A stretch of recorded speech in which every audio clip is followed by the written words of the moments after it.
Bonjour à tous. Je vais donc prendre la suite. On s'inscrit dans le discours qui a été porté précédemment. On est une jeune équipe également. Donc on s'est créé en 2010. On est 7 aujourd'hui. On est 3 co-gérants. Je suis David Rupp, donc enchanté. Donc on travaille à plusieurs échelles. C'est un petit peu la particularité de l'atelier au départ, puisqu'on est issu d'un concours gagné Europan, qui est un concours qui mêle architecture et urbanisme pour des jeunes architectes, voilà, jeunes dans notre profession, c'est en dessous de 40 ans. Donc on s'est créé comme ça avec donc un projet qu'on suit, donc un projet de quartier à Lobis à Seyles, qui essayait de présenter une alternative au pavillonnaire.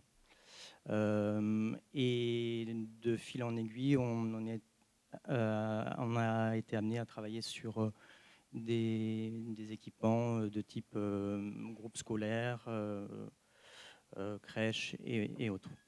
On porte avec nous les démarches d'économie circulaire qui a été évoquée précédemment. J'y reviendrai dans ma présentation. De démarches environnementales, bien sûr, de démarches participatives aussi. On mène plusieurs projets d'habitat partagé sur Toulouse.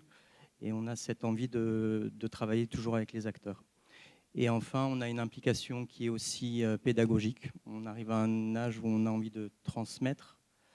Donc on sort des murs, on accueille aussi pas mal de gens à l'atelier, que ce soit des petits troisièmes ou d'autres troubadours de l'acte de bâtir. Mes associés enseignent à l'école d'archi et aux Beaux-Arts, et pour ma part, j'enseigne à l'INSA.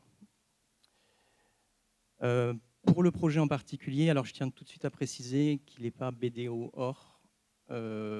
Voilà, on s'est inscrit effectivement dans cette démarche-là. On a un niveau BDO, mais la certification n'a pas abouti. C'est aussi une histoire de sous, d'acteurs, présents, pas présents, etc. Donc les labels, ça a une bonne chose, mais ça a aussi des limites. Et parfois, c'est intéressant de viser sans forcément atteindre. Mais je pense que c'est la visée et c'est, on va dire, la démarche qui est, à mon avis, la plus importante. Voilà, j'en dis pas plus. Pour le projet, donc le projet se situe à Balma. Il a la particularité de se situer dans un grand parc, le parc de Vidaillan. Donc le maître d'ouvrage, c'était la ville de Balma. On a travaillé sur un projet qui était donc un marché global de performance, c'est-à-dire que l'entreprise était impliquée dès le départ, dès le démarrage du chantier. Donc avec l'entreprise Crespi, on a travaillé avec des bureaux d'études, donc Atmosphère et Béabat, qui n'existent plus malheureusement, et sur un projet donc, de maison de quartier qui intégrait une ludothèque, un studio de création et une salle polyvalente. On a 520 mètres carrés à peu près de surface plancher et on a un prix au mètre carré qui est relativement élevé et qui nous a permis justement de faire un certain nombre de choses qui sont en termes de performance environnementale plutôt très qualitatives. Le projet se positionne, comme je vous disais, dans un parc. Donc, ce qui nous a fait gagner ce concours, c'est qu'on a plus pensé le bâtiment comme une prolongation du parc et pas comme un bâtiment à proprement parler. Donc ce bâtiment est semi-enterré et profite de la légère déclivité du terrain pour finalement intégrer le programme à l'intérieur et permettre un accès directement du public à la toiture. On a plusieurs, donc vous avez le plan. Alors j'ai pas de, je sais pas si j'ai une petite. Donc vous rentrez ici dans le bâtiment par le bas du parc. Vous avez un petit sas Et ensuite, vous avez une circulation qui tourne autour d'un patio. Et on a, on va dire, trois espaces remarquables. La grande salle polyvalente qui s'ouvre vraiment sur le parc. On a une petite ludothèque à destination des enfants et on a des studios, différents studios.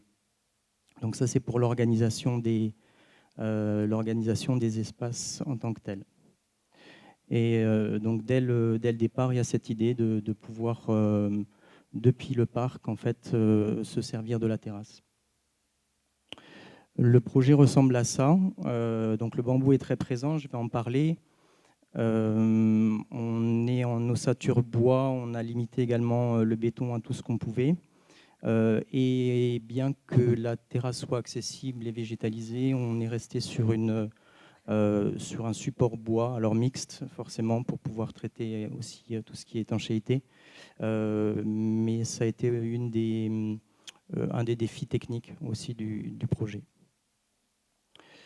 Donc, on est sur des matériaux locaux, sur des matériaux biosourcés, et on va dire que les principales actions sur lesquelles on a pu travailler, c'est de faire en sorte de conserver les terres sur le site, en tout cas dans sa grande majorité. Il faut savoir que dans le parc existait déjà des algécos. Donc le site était déjà occupé. On a pris la place d'un autre bâtiment. Ces algécos étaient démontés. La structure métallique qui leur servait d'ombrière a été réinterprétée. On voulait la réutiliser. On n'a pas pu pour des questions de bureau de contrôle, enfin de contrôle. Les algécos ont été délocalisés. Ils servent maintenant de petites maisons ailleurs. On a réemployé donc une partie de la structure métallique, en tout cas l'ensemble de la structure métallique a été réemployé, pas forcément sur le site. On a travaillé sur tout ce qui est structure bois porteuse, sur des planchers bois mixtes béton comme je vous parlais, avec des isolants biosourcés et en particulier un que vous avez ici à l'écran, mais j'en parlerai plus tard, et un habillage bois. Alors le bambou, effectivement, pourquoi le bambou? Donc on s'inscrivait dans une démarche no watt avec la volonté de stocker un maximum de carbone. Il se trouve que le bambou en stocke 3 fois plus que les arbres. Et bon, je l'expliquerai plus tard, c'est issu de lectures et de découvertes aussi. Mais on est allé du coup en amont du projet visiter des bambouseries en Ariège. Ça ne sert à rien d'utiliser le bambou si vous le faites venir de Chine ou d'ailleurs. Enfin, ça n'a pas de sens. Et il se trouve qu'on a des acteurs locaux qui cherchaient à développer ce matériau qui est déjà utilisé pour de l'événementiel ou pour du mobilier. Donc on est allé là-dedans. Bon, ça, c'est quelques photos de chantier. Je voulais aller directement là. On a utilisé également un isolant que j'aime bien, qui s'appelle le Métis, qui est en jean recyclé. C'est les petites boîtes relais que vous voyez en entrée de supermarché où vous pouvez déposer vos vieux vêtements. Et les jeans de ces boîtes sont récupérés, sont déchiquetés et sont confectionnés, sont remis en isolant. Donc c'est un isolant qui se veut biosourcé, qui s'inscrit du coup dans cette démarche un peu circulaire et qui est une entreprise locale et qui emploie également des personnes en réinsertion. Donc il y a plusieurs boucles dans la boucle là qui à mon sens, est vertueuse et hyper intéressante. Et encore une fois, je m'inscris dans le discours qui a été porté précédemment. Il faut aussi, quand on travaille sur des équipements publics, tenir compte de l'ensemble des réglementations, notamment celle du feu, qui nous oblige également de travailler avec de la fibre de bois. On ne peut pas utiliser le métis n'importe où et partout. Donc, démarche vertueuse en termes de confort thermique.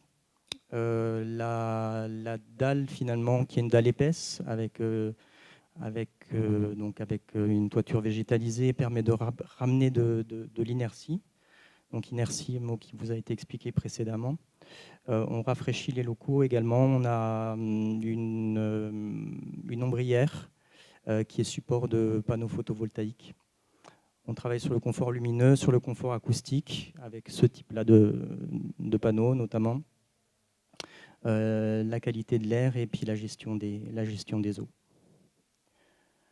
On travaille tout type d'ambiance, y compris la nuit.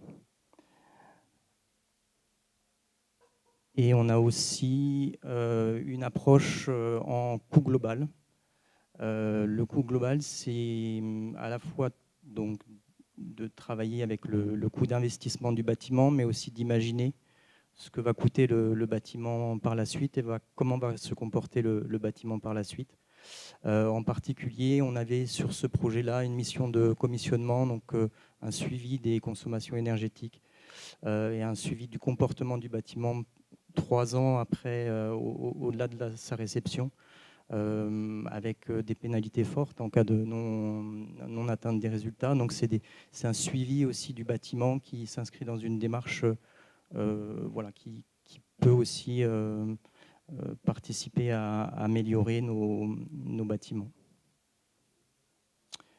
Quelques photos donc, du moment de la réception avec voilà, les enfants qui investissent aussi tout de suite la terrasse. On a un point de vue sur Toulouse qui est chouette et il se trouve qu'on a aussi les platanes existants qui apportent de l'ombre sur la terrasse.